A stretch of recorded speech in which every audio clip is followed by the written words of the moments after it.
What are you hiding in there? Open this canvas!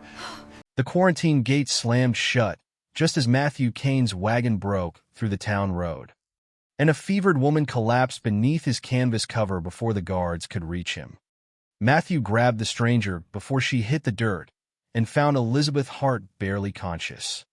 Her medical satchel torn open, her hands shaking from exhaustion, and a crowd of angry townspeople demanding that she be thrown back outside the walls. She had not come into town to escape the sickness. She had come because she knew something about it. Elizabeth had spent years treating frontier families too far from any proper hospital, and she had learned one thing that frightened her more than the fever itself. People were dying because the wrong men were being trusted. Matthew looked toward the gate as armed guards lowered the heavy bar behind him. The town had sealed itself away from the world, but the danger was already inside. Sick workers filled the boarding houses. Empty water barrels stood beside the public pump. And the merchant who controlled half the supplies in town was making sure nobody asked where the illness had truly begun. Elizabeth grabbed Matthew's coat before he could walk away. "Please," she whispered, "if they know I'm here, they'll drag me back out." Matthew stared at the woman who had hidden beneath his wagon canvas without permission. He had every reason to leave her there. He had lost enough already. Years earlier, disease had taken his wife. And since that day, he had stopped believing strangers could bring anything except trouble. But then he saw the fear in Elizabeth's face. Not fear for herself. Fear for the people who would die if nobody listened. So when the guards approached and demanded to know who she was, Matthew made the choice that would tie his name to hers. "My wife," he said. The word left his mouth heavier than any lie he had ever told. The guards looked at Elizabeth, then at Matthew's wagon, and finally stepped aside. The gate opened just long enough for them to pass. But inside those walls waited a town that had already decided Elizabeth Hart was dangerous. And whatever was killing them was still spreading. Most people would have turned away from a stranger carrying trouble into their own home. But sometimes the person you are afraid to trust is the only one who knows how to save you. Matthew did not know it yet, but the woman hiding beneath his wagon canvas was about to force him to face the one thing he had spent years avoiding: hope. Before sunrise, the fever would claim more victims. And before the week ended, Matthew would have to decide whether protecting Elizabeth was simply a debt he owed a desperate woman, or the first step toward finding something he thought the sickness had taken from him forever. Matthew Kane had carried injured travelers, broken wagons, and desperate letters across more miles than he could count. But he had never carried a woman into his home who had just made him a criminal in the eyes of half a town. The abandoned hotel at the edge of town was the only place Matthew still kept after his wife's death. It was not a home. It was a building he repaired when the road brought him back and ignored when the road called him away. The rooms upstairs had dust on the floors. The kitchen had not been used in months. The old dining hall still held empty tables where families had once gathered before sickness took too many people from too many houses. Now Matthew pushed open the doors and brought Elizabeth Hart inside. "Sit down," he said. Elizabeth tried to answer, but her strength disappeared before the words came. Matthew caught her shoulder and lowered her carefully into a chair. He expected weakness. He did not expect her to reach immediately for her medical satchel. "The water," she whispered. Matthew frowned. "What about it?" "The town pump." She opened the torn leather bag and pulled out a small glass bottle, a folded notebook, and a few simple instruments she had carried across the frontier. "I saw the same fever near 2 camps last year," Elizabeth said. "Different towns, same pattern. It was not carried by the air. It was not punishment. It was something people were putting into their bodies." Matthew looked at the bottle. "You crossed a quarantine line for dirty water?" Elizabeth looked at him with tired but steady eyes. "I crossed it because nobody inside wanted to hear that possibility." Before Matthew could respond, someone struck the hotel door. 3 hard knocks. Not the kind made by someone asking for help. the kind made by someone who expected to be obeyed. Matthew moved toward the rifle resting beside the wall. Elizabeth noticed. "You think they came for you?" "They came for both of us." Outside stood 2 town officials and a group of men from the mercantile district. At the front was Charles Voss, the merchant who controlled the town's grain, medicine, and freight deliveries. Voss removed his hat politely. That was what bothered Matthew most. Men who wanted violence usually looked angry. Men who wanted power often looked calm. "Matthew," Voss said, "there has been a misunderstanding. The woman in your wagon is not welcome here." Matthew stayed in the doorway. "She is my wife." The lie sounded different the second time. "Not easier. Stronger." Voss smiled slightly. "Then your wife has already caused enough trouble." Elizabeth stepped closer, but remained behind Matthew. "People are dying because you refuse to inspect your shipments." The men outside went quiet. Voss's expression barely changed. "Dr. Hart, you have a talent for making accusations when you lack proof." "I have patience," Elizabeth answered. "That is more than enough proof that something is wrong." Voss looked past Matthew into the old hotel. "You should think carefully. This town knows who pays for supplies. It knows who keeps businesses open. A stage driver with a sick stranger in an abandoned building does not have much influence."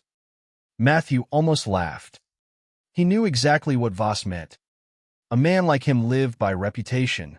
One word from the wrong person could cost him every delivery route he had left. But then he looked back at Elizabeth. She was pale, exhausted, still standing, still trying to fight for people who had already thrown her away. Matthew closed the door. The lock clicked. Inside the hotel, silence returned. For years, Matthew had kept that door closed because he believed nothing good came from letting the world back in. Now a stranger had walked through it carrying sickness, danger, and a truth nobody wanted. And somehow, for the first time in years, the empty rooms did not feel quite as empty. Elizabeth spent the night organizing what little they had. She boiled water, separated clean cloth from dirty cloth, marked which supplies belonged to the sick. Matthew watched from across the room. "You always work this hard when people don't want your help?" Elizabeth paused. "No." She looked toward the window where lanterns moved along the road outside. "Only when they need it most." Near midnight, a man stumbled through the back entrance of the hotel. Matthew reached for his rifle, but the man raised both hands. "I'm not here to hurt you." He was a worker from the freight yard, and before he collapsed, he said the words that changed everything. "The pump." Elizabeth rushed to him. "What about the pump?" The man's breathing became shallow. "Mr. Voss told us never to talk about where the water came from." Then he passed out. Matthew looked at Elizabeth. The answer they needed had been hiding in plain sight, and now someone had just risked his life to reveal it. By morning, the old hotel was no longer abandoned. It had become a place where the sick came quietly, hoping nobody would notice how frightened they were. Matthew had spent years driving through storms, across empty roads, and past towns where men settled arguments with guns. But nothing had prepared him for the sound of a building full of people trying not to cough. Elizabeth moved through the rooms with careful purpose. She did not promise miracles. She did not tell anyone the fever would disappear. She told them what she knew. Separate the sick. Boil the water. Clean every surface. Record every symptom. Find the source. Some people listened because they trusted her. Others listened because Matthew Kane stood beside her. That mattered more than he wanted to admit. By noon, Matthew had turned his wagon into a supply cart, carrying blankets, clean barrels, and medicine from the few stores willing to help. But when he returned from the edge of town, he found the street blocked. Charles Voss stood beside the public pump. A crowd surrounded him, and in his hand was a paper with the town seal. The quarantine rules are clear, Voss announced. No unauthorized medical operations. No movement of infected persons. No interference with official supplies. Elizabeth stepped forward. Your official supplies are the reason people are sick. The crowd became silent. Not angry. Afraid. Because everyone knew Voss controlled the deliveries. Everyone knew his wagons brought flour, tools, medicine, and water barrels. And everyone knew nobody challenged the man who kept the town alive. Matthew looked at the paper in Voss's hand. Who signed that? The town council. All of them? Voss smiled. Does that matter? Matthew did not answer. Because it did. Elizabeth had taught him something in only a few days. Truth was not always hidden. Sometimes it was standing in front of everyone. People were just too scared to look. That evening, Elizabeth examined the worker who had warned them about the pump. His name was Samuel Reed. He was a freight handler who had spent months unloading Voss's shipments. When he finally woke, he struggled to sit up. I saw them dump something near the water crates, Samuel said. Matthew leaned closer. Who? Samuel looked toward the window. The fear on his face answered before his voice did. Voss's men. Elizabeth opened her notebook. What did you see? Barrels. Strange smell. They told us it was spoiled medicine being returned. Matthew looked at Elizabeth. Could that make people sick? Maybe, she said. The uncertainty bothered him. Not because she was wrong. Because she was honest. She refused to pretend she knew what she did not know. We need proof, Elizabeth said. Matthew looked toward the town. Voss owns the freight yard. Then we go there. Matthew almost shook his head. No. Elizabeth turned. You told those guards I was your wife. That was to get you inside. And now? Matthew looked away. He had spent years avoiding attachments because every person he loved became another person he could lose. He knew what happened when sickness arrived. It did not care about promises. It did not care about good people. It only took. I buried my wife because nobody found the truth soon enough, he said quietly. Elizabeth's expression softened. I am sorry. Matthew swallowed. But being afraid of losing someone again will not bring her back. Those words stayed with him because they sounded like something he had needed to hear for years. The next morning, Matthew and Elizabeth entered the freight yard. They found stacks of supply crates marked with different dates. Some had been changed. Elizabeth noticed immediately. The deliveries don't match. Matthew looked closer. Several water barrels had arrived before the fever began. Others had arrived after. Only one shipment connected every sick household. The same freight company. The same source. The same pump. But before they could take the records, footsteps sounded behind them. Voss stood at the warehouse entrance. You two have been very busy. Matthew stepped in front of Elizabeth. Voss glanced at him. You know what happens to men who choose the wrong side? Matthew held his ground. I know what happens to towns when good people stay quiet. For the first time, Voss's calm expression disappeared. Only for a moment. But Matthew saw it. Fear. Not fear of them. Fear of what they had found. Voss ordered his men to search the hotel. They returned carrying Elizabeth's medical notes. The evidence they needed was almost gone. But before Voss could burn the papers, Samuel Reed appeared in the doorway. Weak. Shaking. But standing. I saw what happened, Samuel said. Voss stared at him. You should be resting. Samuel looked around at the sick people filling the hotel. No. He looked at Elizabeth. I should have spoken sooner.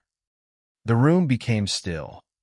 because one frightened man had finally decided that silence cost more than speaking. Voss left without another word. But Matthew knew that silence would not protect them. Not anymore. That night, the hotel lights stayed burning. Elizabeth compared the records. Matthew guarded the doors. And outside, men loyal to Voss moved through the streets carrying orders that could close the only place keeping the town alive. They had found the source. Now they had to prove it before the man responsible buried the truth forever. The morning Charles Voss moved against the hotel, he did not bring a mob. He brought paperwork. That was how men like him won. They did not always need a gun in their hand. Sometimes they only needed a stamp, a signature, and enough frightened people willing to believe that a piece of paper could make wrong become right. Matthew found the notice nailed to the hotel door before sunrise. By order of the town council, the building was to be closed immediately. All patients were to be removed. All medical activities were to stop. Elizabeth read the paper twice. Then she folded it carefully. They are afraid. Matthew looked at her. They're trying to take the only place treating the sick. Elizabeth shook her head. No, they're trying to make sure nobody asks why the sickness started. Inside the hotel, the situation was worse than either of them expected. Several patients had improved after the sanitation measures began, but others were still getting sick. The contaminated pump had not been used for days, yet people were still arriving with fever. Elizabeth studied the pattern. The freight. Matthew frowned. You think the pump was only part of it? I think Voss knew the pump would draw attention. The real danger may have traveled through his shipments. She pointed toward the supply room. The newest patients all had one thing in common. They had handled or received goods from the same freight deliveries. Matthew looked toward the road. Then we need those records. Elizabeth nodded. And we need them before Voss destroys them. They were not the only ones moving. By afternoon, Voss's men surrounded the hotel. The townspeople watched from windows and porches. Some wanted to help. Others were too afraid. Matthew stepped outside. You came to remove sick people? The town official holding the order avoided his eyes. We came to enforce the law. Matthew looked at the men behind him. And when the law is wrong? Nobody answered. Then Samuel Reed walked forward. The freight worker was still weak. Every step looked painful, but he carried a small ledger under his coat. I found this before they searched the warehouse.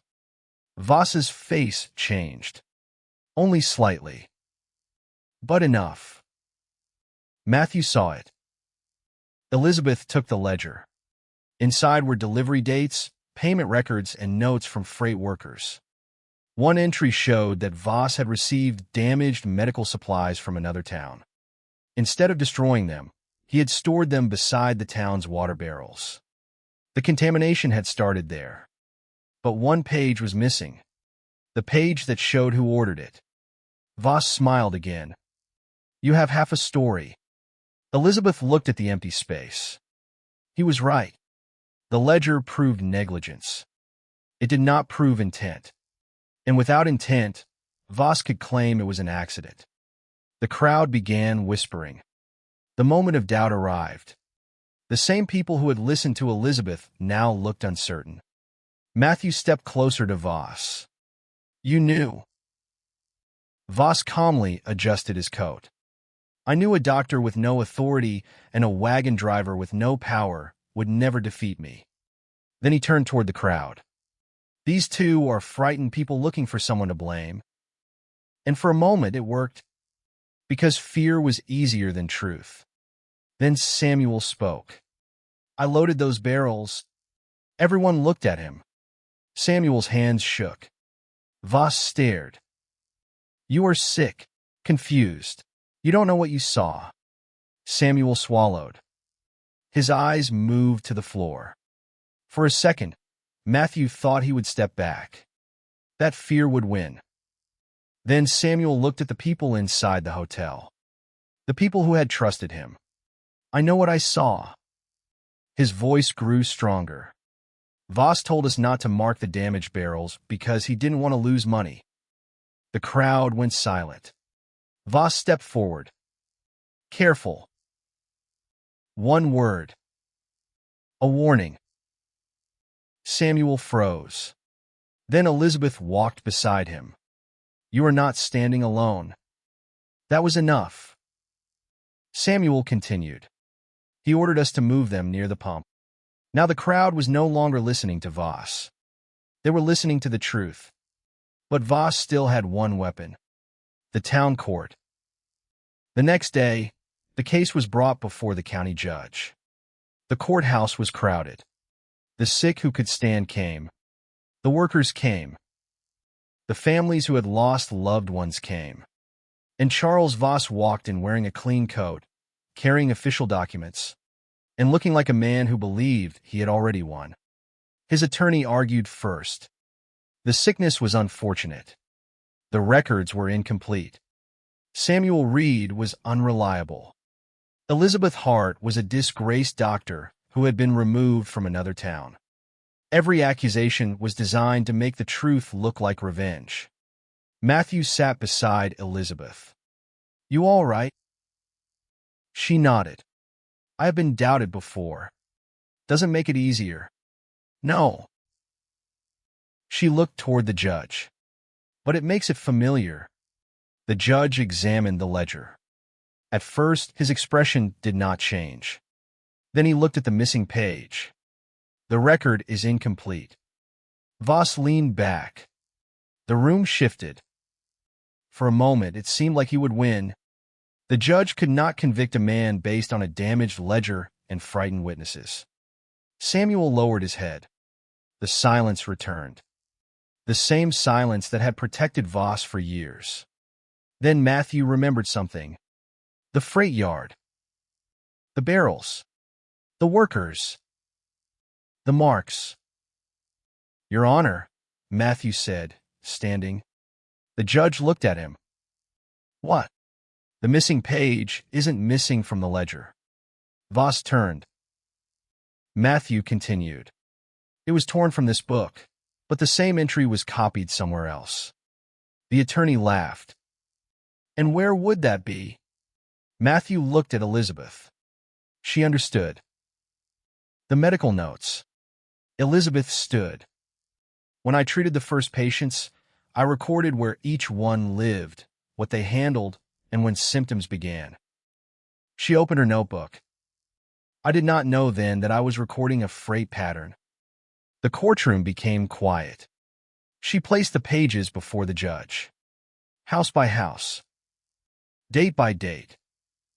Shipment by shipment. The sickness followed the deliveries. Not random illness. Not bad luck. A chain. The judge studied the records. Then he looked at Voss. You knew these shipments were connected. Voss stood. That proves nothing. Elizabeth answered calmly. No, but this does. She pointed to the dates. The damaged medicine arrived after you claimed you removed it. Your own records show it was still being moved through town. The attorney looked at Voss. And for the first time, the merchant had no easy answer. The judge called for the freight records. The clerk confirmed the dates. The town official who had signed the quarantine order admitted he had done so after pressure from Voss. One truth opened another. And slowly, the man who had controlled the town with money and fear lost control of the room. The judge delivered the ruling before sunset. The quarantine order against Elizabeth Hart was removed. The hotel was recognized as an official treatment center. The freight investigation began, and Charles Voss was ordered to answer for the decisions that had endangered the town. But justice did not erase what happened. It did not bring back the people they lost. It did not remove the fear from those who had watched neighbors disappear. Outside the courthouse, Matthew found Elizabeth standing alone. You won, he said. She shook her head. No. She looked back at the town. We found the truth. Matthew understood the difference. For years, he had believed losing people meant the story was over. Elizabeth had shown him something else. Sometimes the people who leave behind scars also leave behind lessons. And sometimes those lessons arrive in the shape of someone hiding beneath a wagon canvas, asking for one chance to be heard. But when Matthew returned to the old hotel that evening, he noticed something waiting on the table. A small wooden sign. Someone had painted new words across it. Heart Medical House. For the first time in years, the abandoned building had a purpose. And for the first time in years, Matthew did not feel like he was only passing through. Months after the fever ended, people still remembered the sound of the quarantine gate closing. They remembered the fear.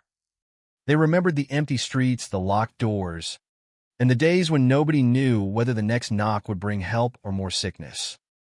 But they also remembered the old hotel.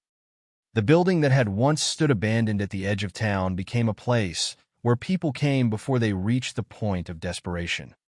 The sign above the entrance no longer carried the name of a forgotten owner. It read, Heart Medical House.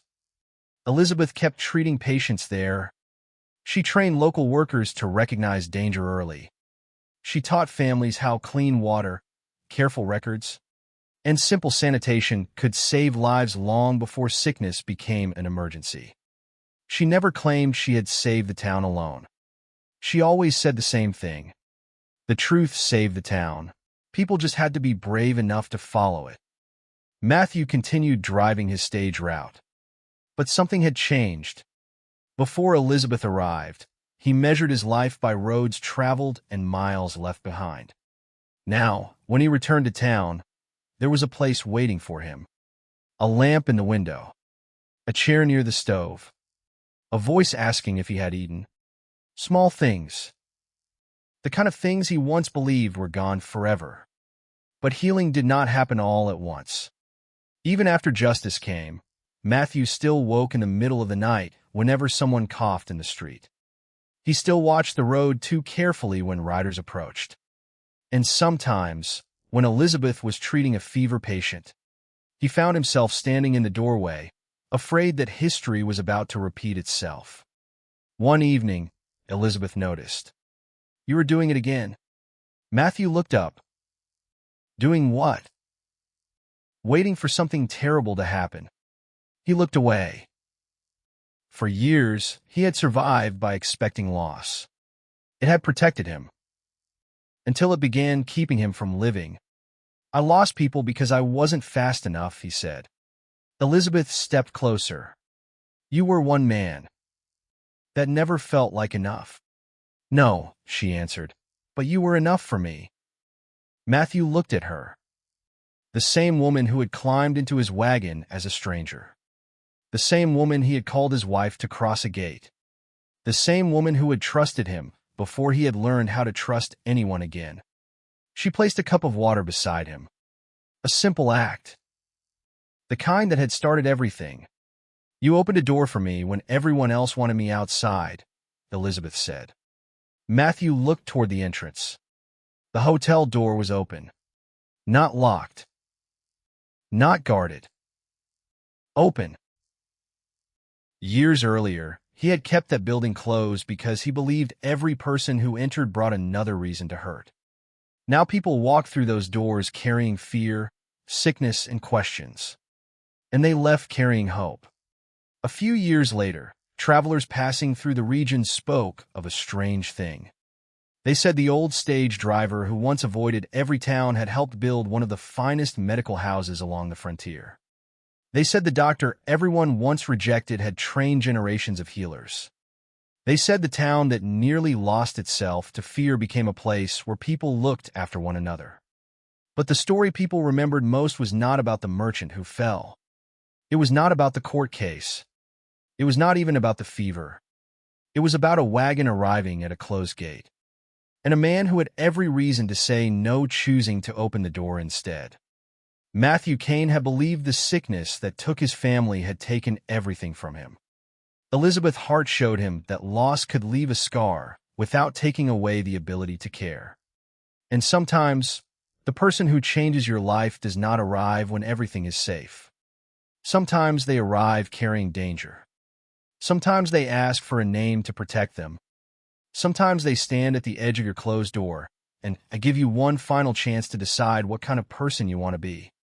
If this story reminded you that one act of mercy can change more than one life, open the door in the comments and tell us where you're watching from.